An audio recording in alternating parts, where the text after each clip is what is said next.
ओम नमो भगवते वासुदेवाय। तीसरा अध्याय। राजा नाभि का चरित्र। श्री सुखदेव जी कहते हैं, राजन, आग्निद्र के पुत्र नाभि के कोई संतान न थी, इसलिए उन्होंने अपनी भार्या मेरु देवी के सहित पुत्र की कामना से एकाग्रता पूर्वक भगवान यज्ञ पुरुष का यजन किया। यद्यपि सुंदर अंगों वाले श्री भगवान द्रव्य, देश, काल, मंत्र, ऋत्विज, दक्षिणा और विधि इन यज्ञ के साधनों से सहज में नहीं मिलते, तथापि वे भक्तों पर तो कृपा करते ही हैं। इसलिए जब महाराज नाभि ने श्रद्धा पूर्वक विशुद्ध भाव से उनकी आराधना की, तब उनका चित्त अपने भक्त का अभिष्ट कार्य करने के लिए उत्सुक हो गया। यद्यपि उनका स्वरूप सर्वथा स्वतंत्र है, तथापि उन्होंने प्रवर्गीय कर्म का अनुष्ठान होते समय उसे मन और नयनों को आनंद देने वाले अवयवों से युक्त अति सुंदर हृदयाकर्षक मूर्ति में प्रकट किया। उनके श्री अंग में रेशमी पीताम्बर था, वक्ष स्थल पर सुमनोहर श्रीवत्स का चिन्ह सुशोभित था, भुजाओं में शंख, चक्र, गदा, पद्म तथा गले में वनमाला और कौस्तुभमणि की शोभा थी। संपूर्ण शरीर अंग प्रत्यंग की कांति को बढ़ाने वाले किरणजाल मंडित मणिमय मुकुट, कुंडल, कंकण, करधनी, हार, बाजूबंद और नुपुर आदि आभूषणों से विभूषित थे।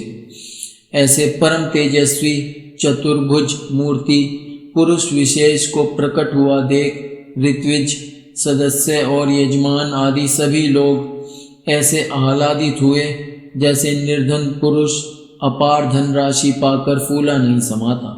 फिर सभी ने सिर झुकाकर अत्यंत आदर पूर्वक प्रभु की अर्घ्य द्वारा पूजा की और ऋत्विजों ने उनकी स्तुति की। ऋत्विजों ने कहा, पूज्यतम, हम आपके अनुगत भक्त हैं, आप हमारे पुनः पुनः पूजनीय हैं, किंतु हम आपकी पूजा करना क्या जाने, हम तो बार बार आपको नमस्कार करते हैं।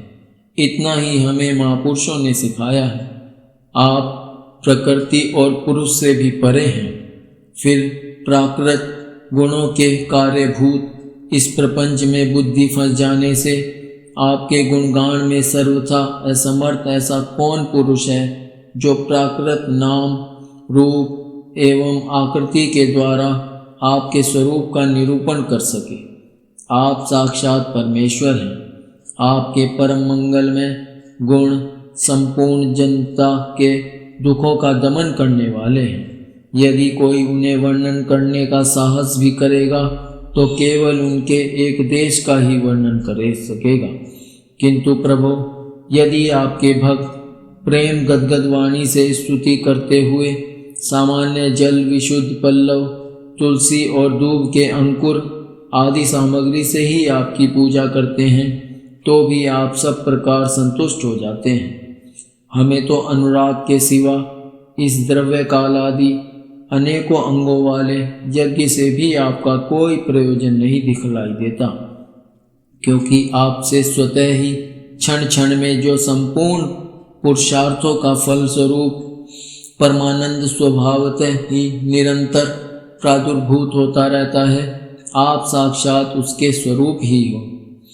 इस प्रकार यद्यपि आपको इन यज्ञादि से कोई प्रयोजन नहीं है, तथापि अनेक प्रकार की कामनाओं की सिद्धि चाहने वाले हम लोगों के लिए तो मनोरथ सिद्धि का पर्याप्त साधन यही होना चाहिए। आप ब्रह्मादि परम पुरुषों की अपेक्षा भी परम श्रेष्ठ हैं।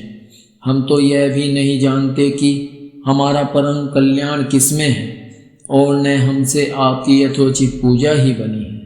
तथापि जिस प्रकार तत्वज्ञ पुरुष बिना बुलाए भी केवल करुणावश अज्ञानी पुरुषों के पास चले जाते हैं, उसी प्रकार आप भी हमें मोक्ष संज्ञक अपना परम पद और हमारी अभिष्ट वस्तुएं प्रदान करने के लिए अन्य साधारण यज्ञ दर्शकों के समान यहाँ प्रकट हुए हैं।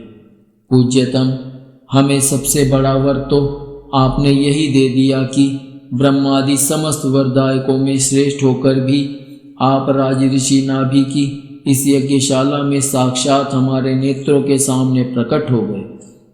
अब हम और वर क्या मांगे प्रभो।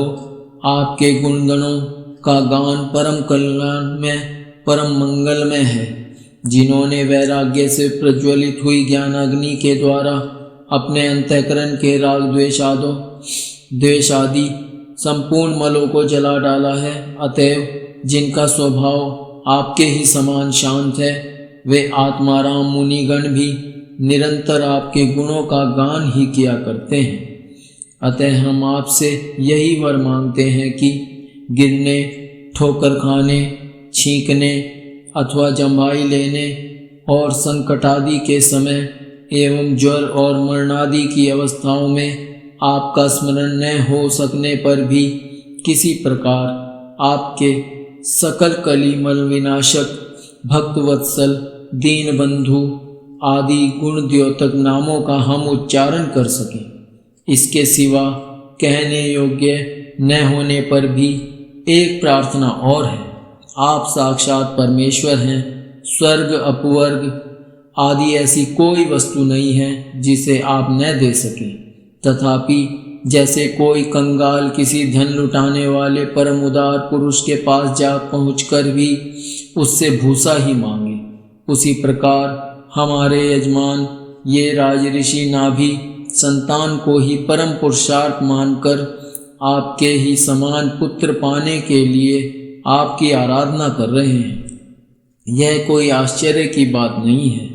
आपकी माया का पार कोई नहीं पा सकता और न वह किसी के वश में हो सकती है। जिन लोगों ने महापुरुषों के चरणों का आश्रय नहीं लिया, उनमें ऐसा कौन है जो उसके वश में नहीं होता। उसकी बुद्धि पर उसका पर्दा नहीं पड़ जाता और विषय रूप विष का वेग उसके स्वभाव को दूषित नहीं कर देता। देव आप भक्तों के बड़े बड़े काम कर देते हैं। हम मंदमतियों ने कामनावश इस तुच्छ कार्य के लिए आपका आवाहन किया, यह आपका अनादर ही है। किंतु आप समदर्शी हैं, अतः हम अज्ञानियों की इस धृष्टता को आप क्षमा करें। श्री सुखदेव जी कहते हैं, राजन, वर्षाधिपति नाभि के पूज्य ऋत्विजों ने प्रभु के चरणों की वंदना करके जब पूर्वोक्त स्तोत्र से स्तुति की, तब देव श्रेष्ठ श्री हरि ने करुणावश इस प्रकार कहा। श्री भगवान ने कहा, ऋषियों, बड़े असमंजस की बात है। आप सब सत्यवादी महात्मा हैं। आपने मुझसे यह बड़ा दुर्लभ वर मांगा है कि राजऋषि नाभि के मेरे समान पुत्र हो। मुनियों, मेरे समान तो मैं ही हूँ, क्योंकि मैं अद्वितीय हूँ। तो भी ब्राह्मणों का वचन मिथ्या नहीं होना चाहिए। द्विजकुल मेरा ही तो मुख है, इसलिए मैं स्वयं ही अपनी अशंकला से आग्निंद्र नंदन नाभि के यहाँ अवतार लूँगा, क्योंकि अपने समान मुझे कोई और दिखाई नहीं देता। श्री सुखदेव जी कहते हैं, महारानी मेरु देवी के सुनते हुए उसके पति से इस प्रकार कहकर भगवान अंतर्ध्यान हो गए। विष्णुदत्त परीक्षित उस यज्ञ में महर्षियों द्वारा इस प्रकार प्रसन्न किए जाने पर श्री भगवान महाराज नाभि का प्रिय करने के लिए उनके रनिवास में महारानी मेरु देवी के गर्भ से दिगंबर सन्यासी और उधर्वरेता मुनियों का धर्म प्रकट करने के लिए शुद्ध सत्वमय विग्रह से प्रकट हुए।